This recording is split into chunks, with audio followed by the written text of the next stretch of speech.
गुरु विष्णु गुरुदेव ईश्वरं गुरु साक्षात् परब्रह्म तस्मै श्री गुरुवे नमः। त्वमेव माता च पिता त्वमेव त्वमेव बन्धुः सखा त्वमेव त्वमेव विद्या द्रविणं त्वमेव त्वमेव सर्वं मम देव।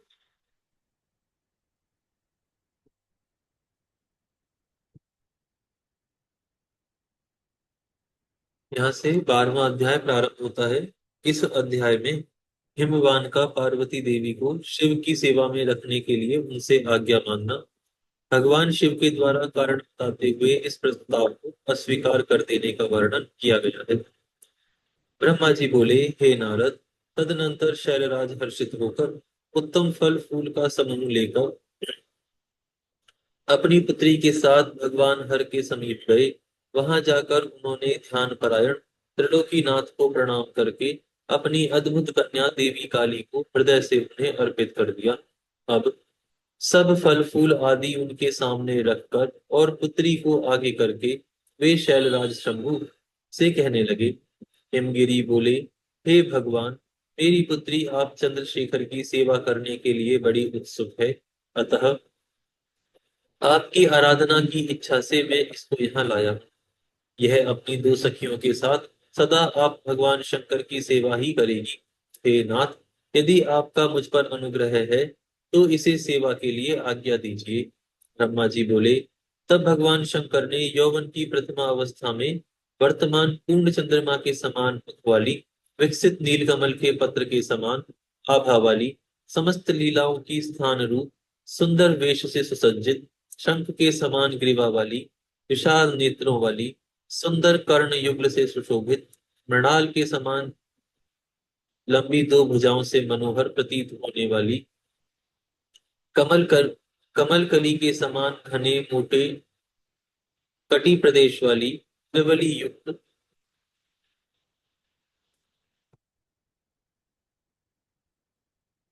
घनियों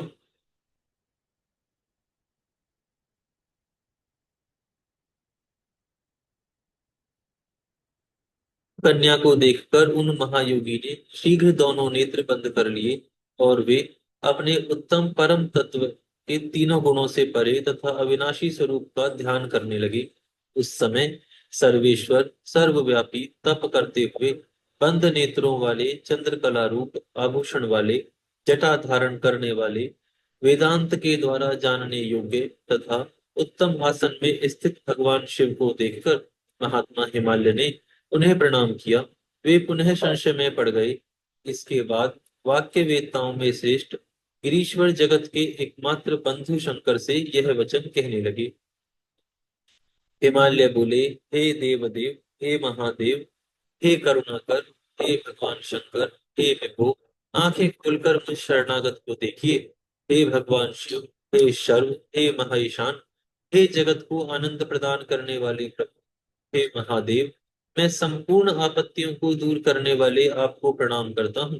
हे देवेश, वेद और शास्त्र भी आपको पूर्ण रूप से नहीं जानते हैं, क्योंकि आपकी महिमा वाणी तथा मन के मार्ग से भी सर्वथा परे है।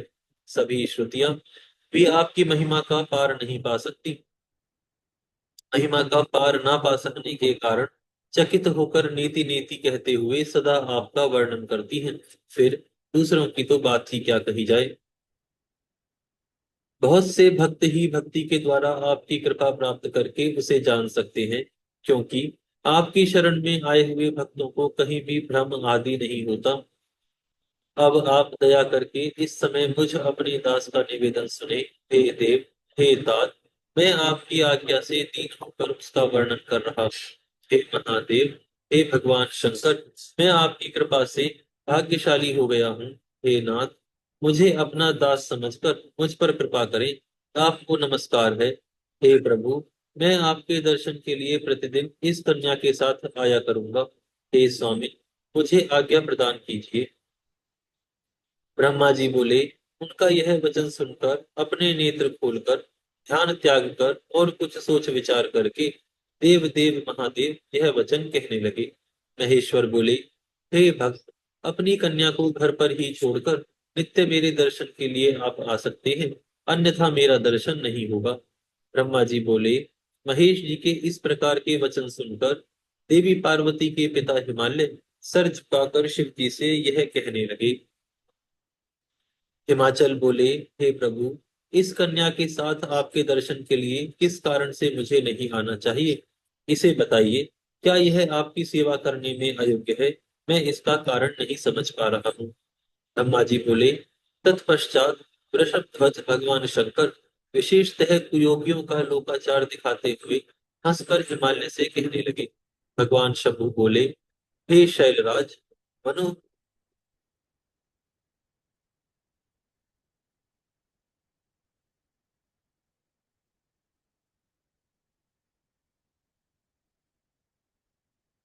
बोले कि मनोहर, इस कन्या को मेरे पास बार बार मत लाइए। वेदों के पारगामी विद्वानों ने स्त्री को माया रूप कहा है, उसमें भी विशेष रूप से युक्ति स्त्री तो तपस्वियों तपस्वियों के लिए विघ्न कारिणी होती है। हे भूधर, मैं तपस्वी, योगी तथा सदा माया से निर्लिप्त रहने वाला हूँ, अतः मुझे युक्ति स्त्री से क्या प्रयोजन है। हे तपस्वियों के श्रेष्ठ आश्रय, आपको पुनः ऐसा नहीं करना चाहिए, क्योंकि आप वेद धर्म में प्रवीण, प्राणियों प्राणियों में सॉरी ज्ञानियों में श्रेष्ठ तथा विद्वान हैं। हे पर्वत, उनके संग से शीघ्र ही विषय वासना उत्पन्न हो जाती है, वैराग्य नष्ट हो जाता है और श्रेष्ठ तपस्या नष्ट हो जाती है। अतः हे शैल, तपस्वियों को स्त्रियों का संग नहीं करना चाहिए। वह स्त्री महाविषय का मूल तथा ज्ञान वैराग्य का नाश करने वाली नहीं है। ब्रह्मा जी बोले, हे नारद, इस प्रकार की बहुत सी बातें उन गिरिराज से सुन कहकर महान योगियों में श्रेष्ठ महायोगी प्रभु महेश्वर चुप हो गए। हे देवर्षि, उन शंभु का यह स्पृहा रहित निरामय तथा निष्ठुर वचन सुनकर देवी काली के पिता हिमालय विस्मय में पड़ गए और वे कुछ कुछ व्याकुल से होकर चुप हो गए। उस समय तपस्वी के द्वारा कही गई बात को सुनकर और गिरिराज को आश्चर्य में पड़ा हुआ विचार करके भगवान शिव जी को प्रणाम कर देवी भवानी उनसे विशद वचन कहने लगी। यहाँ पर यह अध्याय पूर्ण होता है। अब 13वां अध्याय प्रारंभ होता है। इस अध्याय में देवी पार्वती और परमेश्वर का दार्शनिक संवाद, भगवान शिव का देवी पार्वती को अपनी सेवा के लिए आज्ञा देना, देवी पार्वती का महेश्वर की सेवा में तत्पर रहने का वर्णन किया गया है। देवी भवानी बोली, हे योगिन, आपने तपस्वी होकर भी मेरे पिता से क्या कह दिया? हे ज्ञान विशारद, उसका उत्तर मुझसे सुनिए। हे शंभु, आप तप की शक्ति से संपन्न होकर ही महातपस्या कर रहे हैं और उसी महाशक्ति की ही प्रेरणा से तपस्या करने के लिए आप महात्मा को ऐसी बुद्धि प्राप्त हुई है। सभी कर्मों को करने वाली उस शक्ति को ही प्रकृति जानना चाहिए, उसी के द्वारा सबकी सृष्टि, पालन और संहार होता है। अतः हे भगवान, आप कौन हैं और सूक्ष्म प्रकृति क्या है, इसका आप विचार करें। प्रकृति के बिना लिंग रूपी महेश्वर किस प्रकार रह सकते हैं? आप प्रकृति के ही कारण सदा प्राणियों के लिए अर्चनीय, वंदनीय और चिंतनीय हैं। इस बात को हृदय से विचार कर ही आप वह सब कहिए। ब्रह्मा जी बोले, हे नारद, देवी पार्वती के उस वचन को सुनकर महती लीला करने में रत रहने वाले प्रसन्न चित्त महेश्वर हंसकर कहने लगे। महेश्वर बोले, मैं उत्तम तपस्या द्वारा ही प्रकृति का नाश करता हूँ और वस्तुतः प्रकृति से रहित होकर ही शंभु के रूप में स्थित रहता हूँ। अतः सत्पुरुषों को कभी भी प्रकृति का संग्रह नहीं करना चाहिए और लोकाचार से दूर तथा विकार रहित रहना चाहिए। ब्रह्मा जी बोले, हे तात, जब भगवान शंभु ने लौकिक व्यवहार के अनुसार यह बात कही, तब देवी काली मन ही मन हंसकर यह मधुर वचन कहने लगी। देवी काली बोली, हे योगी, हे भगवान शंकर, हे प्रभु, आपने जो बात कही है, क्या वह प्रकृति नहीं है? आप उससे परे कैसे हैं? इन सब का तात्विक दृष्टि से ठीक ठीक विचार करके ही आपको कुछ बोलना चाहिए। यह सब कुछ सदा प्रकृति से बंधा हुआ है, इसीलिए आपको न तो बोलना चाहिए और न कुछ करना ही चाहिए, क्योंकि कहना और करना सब व्यवहार प्रकृति ही है, ऐसा अपनी बुद्धि से समझिए। आप जो कुछ सुनते, खाते, देखते और करते हैं, वह सब प्रकृति का ही कार्य है। इसे मिथ्या कह देना निरर्थक है। हे प्रभु, हे शंभु, यदि आप प्रकृति से परे हैं, तो इस समय इस हिमवान पर्वत पर आप तपस्या किस लिए कर रहे हैं? हे हर, प्रकृति ने आपको निगल लिया है, अतः आप अपने को नहीं जानते। हे ईश, यदि आप अपने को जानते हैं, तो किस लिए तप करते हैं? हे योगिन, मुझे आपके साथ वाद विवाद करने की क्या आवश्यकता है? विद्वान पुरुष प्रत्यक्ष प्रमाण उपलब्ध होने पर अनुमान प्रमाण को नहीं मानते। जो कुछ प्राणियों की इंद्रियों का विषय होता है, वह सब ज्ञानी पुरुषों को बुद्धि से विचार कर प्रकृति ही मानना चाहिए। हे योगीश, हे योगीश, बहुत कहने से क्या लाभ? मेरी उत्तम बात सुनिए। मैं वह प्रकृति हूँ और आप पुरुष हैं। यह सत्य है, सत्य है, इसमें संशय नहीं है। मेरे अनुग्रह से ही आप सगुण और साकार माने गए हैं। मेरे बिना आप निरी ही हैं और कुछ भी करने में समर्थ नहीं हैं। आप जितेंद्रिय होने पर भी प्रकृति के अधीन हो, नाना प्रकार के कर्म करते हैं, तब आप फिर निर्विकार कैसे हैं और मुझसे लिप्त कैसे नहीं हैं?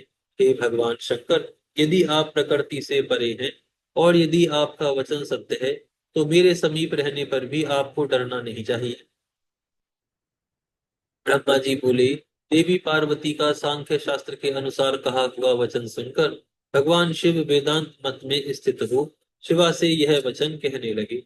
श्री शिव बोले, सुंदर भाषण करने वाली हे गिरिजे, यदि आप सांख्य मत को धारण करके ऐसा कहती हैं, तो प्रतिदिन मेरी अनिषिद्ध सेवा कीजिए। यदि मैं ब्रह्मा माया से निर्लिप्त परमेश्वर वेदांत से जानने योग्य तथा मायापति हूँ, तब आप क्या करेंगी? ब्रह्मा जी बोले, गिरिजा से इस प्रकार कहकर भक्तों को प्रसन्न करने वाले तथा भक्तों पर अनुग्रह करने वाले भगवान शिव हिमवान से कहने लगे। शिव जी बोले, हे गिरे, मैं यही आपके अत्यंत रमणीय श्रेष्ठ शिखर की भूमि पर उत्तम तपस्या के द्वारा आनंदमय परमार्थ स्वरूप का विचार करता हुआ विचरण करूंगा। हे पर्वतराज, आप मुझे यहाँ तपस्या करने की अनुमति दें। आपकी आज्ञा के बिना कोई तप नहीं किया जा सकता है। ब्रह्मा जी बोले, देवादि देव शूलधारी, भगवान शिव की यह बात सुनकर हिमवान ने भगवान शंभु को प्रणाम करके यह वचन कहा। हिमवान बोले, हे महादेव, देवता, असुर और मनुष्यों सहित संपूर्ण जगत तो आपका ही है। मैं तुच्छ होकर आपसे क्या कहूँ? ब्रह्मा जी बोले, हे नारद, हिमवान के इस प्रकार कहने पर लोक कल्याणकारी भगवान शंकर ने हंसकर आदर पूर्वक उन गिरिराज से कहा कि अब आप जाइए। शंकर जी की आज्ञा पाकर हिमवान गिरिजा के साथ अपने घर लौट गए। तब से वे गिरिजा के साथ प्रतिदिन का दर्शन करने लगे। काली अपने पिता के बिना भी दोनों सहेलियों के साथ नित्य भक्ति परायण होकर सेवा के लिए भगवान शंकर के पास जाती थी। हे तात, महेश्वर के आदेश से उनकी आज्ञा का पालन करने वाली पवित्र नंदीश्वर आदि कोई भी गण उन्हें रोकते नहीं थे। विशेष विचार करने पर परस्पर अभिन्न होते हुए भी सांख्य और वेदांत मत वाले शिवा और शिव का संवाद सभी के लिए सदा कल्याणदायक तथा सुखकर कहा गया है। इंद्रियातीत भगवान शंकर ने गिरिराज के कहने से उनका गौरव मानकर उनकी पुत्री को अपने पास रहकर सेवा करने के लिए स्वीकार कर लिया। भगवान शंकर ने सखियों सहित देवी पार्वती से कहा कि आप नित्य मेरी सेवा करो और चली जाओ, अथवा निर्भय होकर यहाँ रहो। इस प्रकार कहकर निर्विकार, महायोगी तथा अनेक प्रकार की लीलाएं करने वाले भगवान शंकर ने अपनी सेवा के लिए उन देवी को रख लिया। धैर्यशाली तथा परम तपस्वियों का यह महान धैर्य ही है, जो विघ्न कारक वस्तुओं को ग्रहण कर भी विघ्नों से विनष्ट नहीं होते। हे मुनीश्वर, तत्पश्चात